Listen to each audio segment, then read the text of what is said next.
This module will introduce you to the mainstreaming protocol for Lynch syndrome, a module integrating germline genetic testing into routine oncology clinics. The pathway has been developed to enable members of the MDT to consent patients to germline genetic testing for Lynch syndrome. This module will last for approximately 10 minutes. This module will introduce you to genetic counselling for patients with Lynch syndrome and how to send the patient's blood sample for genetic testing. This teaching module focuses on germline genetic testing. It assumes you have identified a patient who is likely to have Lynch syndrome following their tumour screening results. This module will help you go through the genetic counselling discussion, the consent form, and how to send the blood sample for germline genetic testing for Lynch syndrome. The cancer team should give the mainstreaming information sheet to the patient, take the patient's family history of cancer, discuss Lynch syndrome genetic testing, obtain consent for genetic testing, and send an EDTA blood sample and request form to the molecular laboratory. The main aim of genetic counselling is to give information to help the patient understand the implications of the genetic contribution to disease and the familial implications related to it. The word counselling refers to information giving or communication as opposed to psychotherapy. Thus, genetic counselling means communicating genetic information in a meaningful way to patients. The counselling process could be quite emotive for the patient due to the family implications and may take place during one of the most emotional moments in their life, for example, near the time of diagnosis. During the consultation, it will be made clear to the patient that genetic testing is optional and the patient does not have to consent to genetic testing.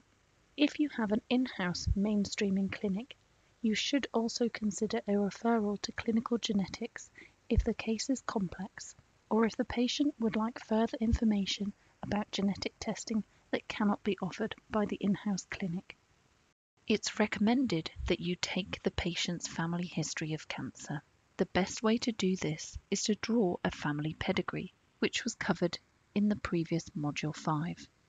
During the genetic counselling discussion and consenting process, the clinician should give the patient the mainstreaming information leaflet and discuss the purpose of the test and possible implications for patient management.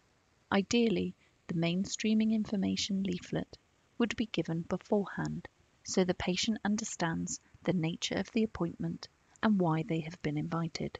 The clinician should also make it clear to the patient that genetic testing is optional and the patient does not have to consent to genetic testing.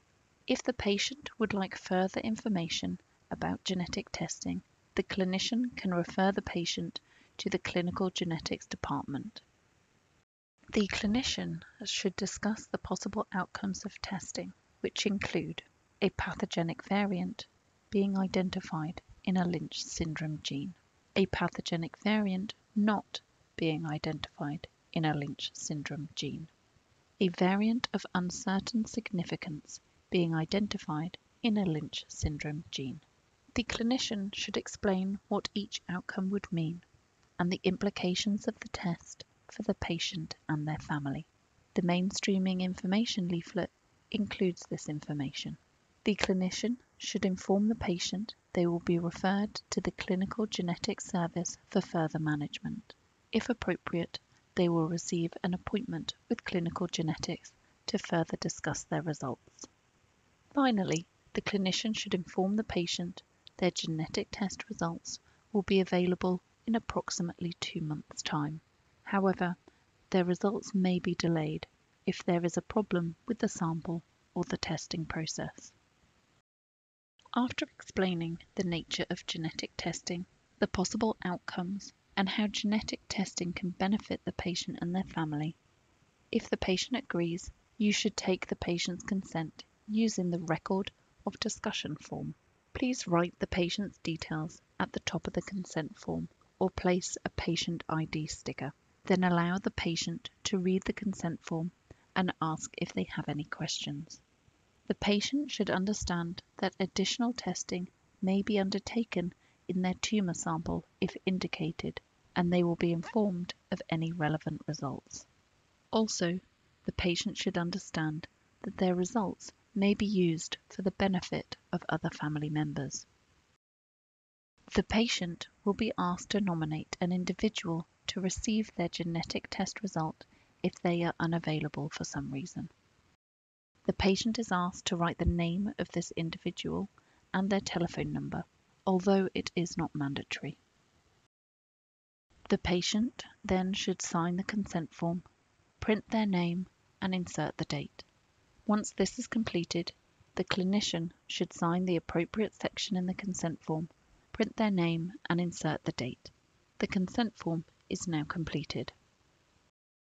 This is an example of a genetic testing request form. People that use Great Ormond Street Hospital as their link genetics lab, this is the request form for genetic testing for the Lynch panel of genes. Please ensure that you have entered the patient's name, date of birth, and an NHS number on the request form, or alternatively, you could use a patient's label if that is available. Also, please include your details and date of request so the results can be sent back to you.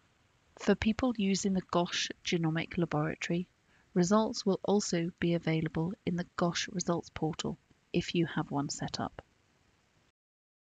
Please write or circle the patient's IHC results and, if appropriate, the methylation study results. You have now completed the genetic testing request form.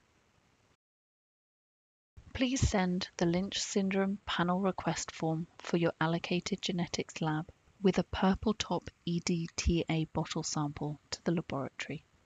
Genetic testing will then be initiated.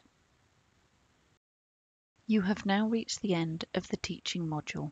Please contact Laura Mojer Garcia if further support is required.